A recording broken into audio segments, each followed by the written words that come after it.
పుట్టపర్తి నారాయణాచార్యులు గారు రచించిన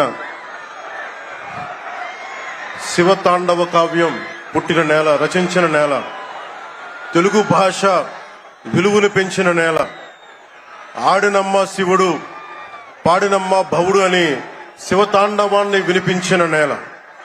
ఈ నేల ఒక పుట్టపర్తి నారాయణాచార్యులు,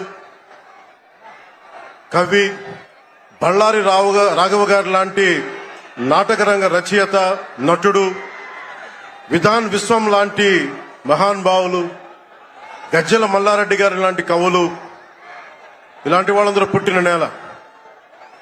ప్రతి రాయలసీమ కవులు కళాకారులు అనేది ఋతువులు ఎన్నైనా మా రాళ్లసీమకి ఒకటే ఋతువు, కరువు ఋతువు.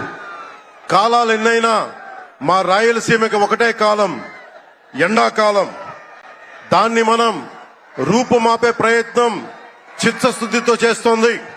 పరిశ్రమలు, ఉద్యాన పంటలు, సాగునీటి ప్రాజెక్టులు మొదలైనవి చేపట్టి రాయలసీమని రతనాల సీమగా మార్చే దిశలోనే ఈ రోజున మేమందరం గౌరవ ముఖ్యమంత్రి గారి చంద్రబాబు నాయుడు గారి నాయకత్వంలో మీ ముందుకున్నాం.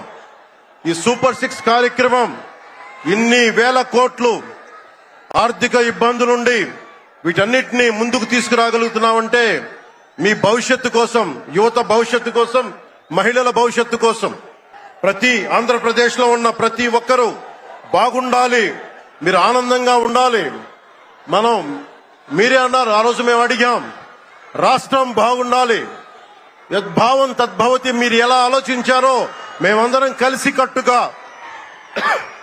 కలిసికట్టుగా పార్టీలు వేరైనప్పటికీ రాష్ట్ర హితువు, రాష్ట్ర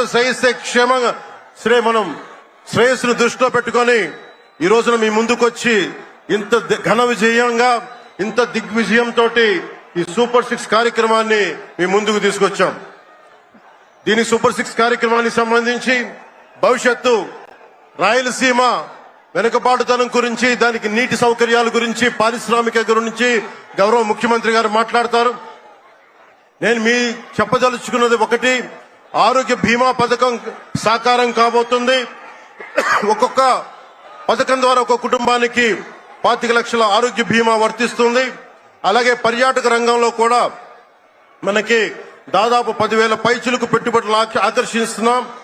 అలాగే పంచాయతీ రాజ్ శాఖలో కూడా పల్లె పండుగ ద్వారా 13,300 గ్రామ పంచాయతీలని గ్రామ సభ నిర్వహించి రికార్డు చేసి 2,007 కిలోమీటర్ల బీటీ రోడ్లు, 4,000 కిలోమీటర్ల సిసి రోడ్లు